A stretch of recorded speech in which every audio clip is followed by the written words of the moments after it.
Magandang gabi sa inyo mga lods, at ngayon nga ay bibisita tayo sa ating mga alagang manok dahil pang umaga na yung ating trabaho, sa gabi naman tayo ngayon bibisita. At ayun nga, napansin natin na yung ating inahin na bulik ay tuloy-tuloy na sa paglimlim at mag-aantay na tayo hanggang 19 to 21 days para mapisa yung ating mga pinaliliniman. At ito nga yung ating sweater na pinalahay dun sa bulik natin na sweater. Pares po siya sweater na ayan, marami na rin yung kanyang itlog, pero hindi pa rin siya naglilimlim. At sana sa pagkakataong ito ay maglilimlim siya, kasi nung unang itlogan niya ayaw talaga maglimlim.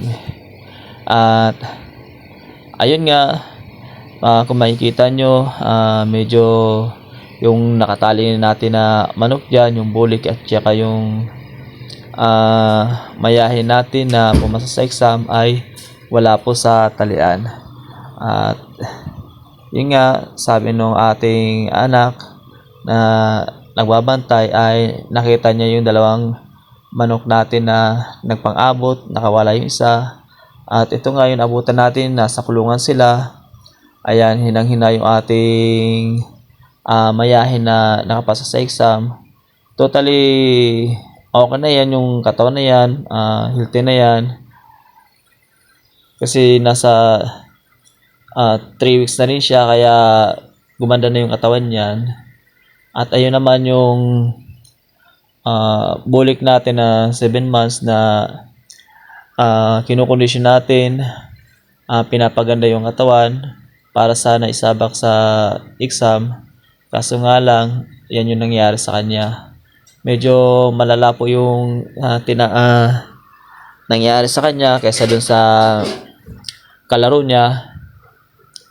Kasi itong bulik natin ay siya yung nakabitaw dun sa talian, nabunot yung inilagay natin doon na binaon, at nahugot yung tali niya, kaya nakapunta siya doon sa mayahin natin.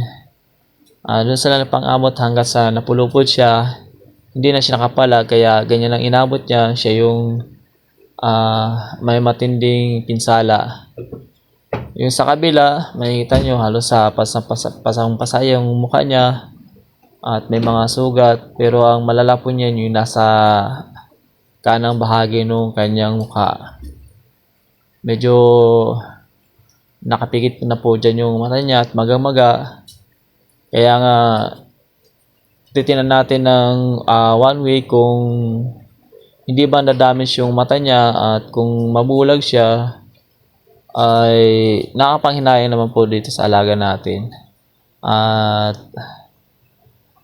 wala po tayong magagawa, kasi once na nagkaroon po siya ng diferensya ay hindi na po natin siya may sasabak sa exam.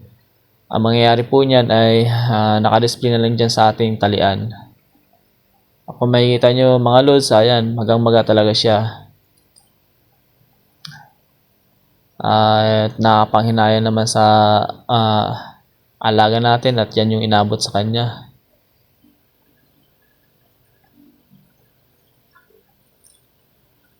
At alam ko naman po sa lahat ng may mga alaga na manok dyan ay hindi maiwasan yung ganitong pangyayari. Talagang may nakakalpas na manok dyan at nagpapang-abot.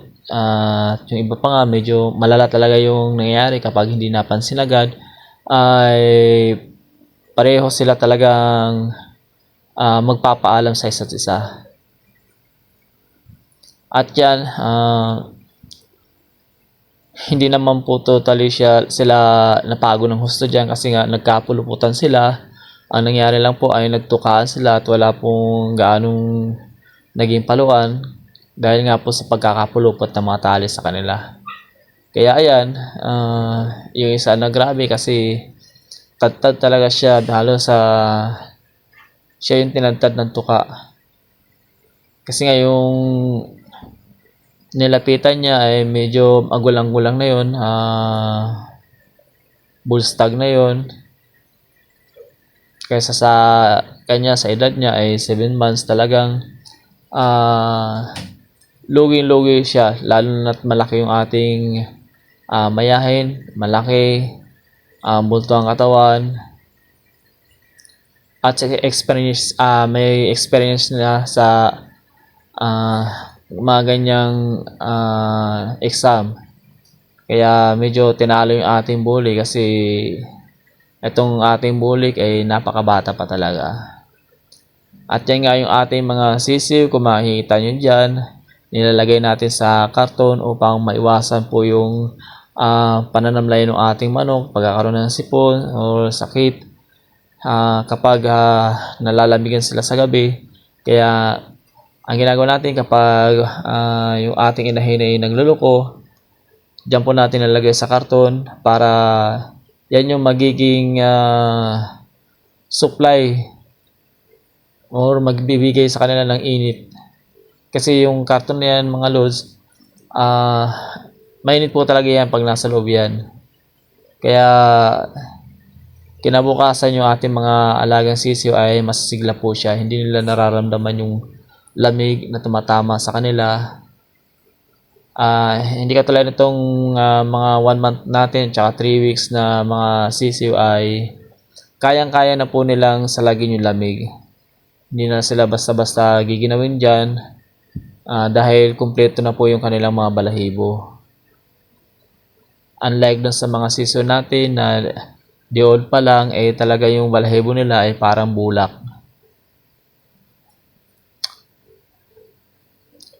Yan mga lods, kung makikita nyo dito sa ating likod ng bahay, kung wala po tayong ginagamit dyan na ilaw ay sigurado napakadilim po dyan kasi nga yung paligid ng ating kulungan dyan sa likod ay puro puno po yan. Ang tanim natin dyan na puno ay mangga, guyabano, kamansi, at saka yung ginagamit natin na pampurga, yung bunga. Kumbaga, ang tinatawag nila, karamihan tinatawag nila ay yung ginagawang nganga.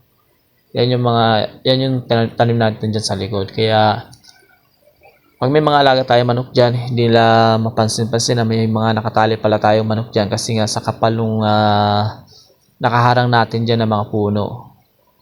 At sa unahan dyan ay may mga tanim din na saging dyan, kaya talagang kahit may dumaan doon sa likuran, hindi nila mapapansin yung mga alagang manok natin, lalo sa gabi kasi nga napakadilim dyan.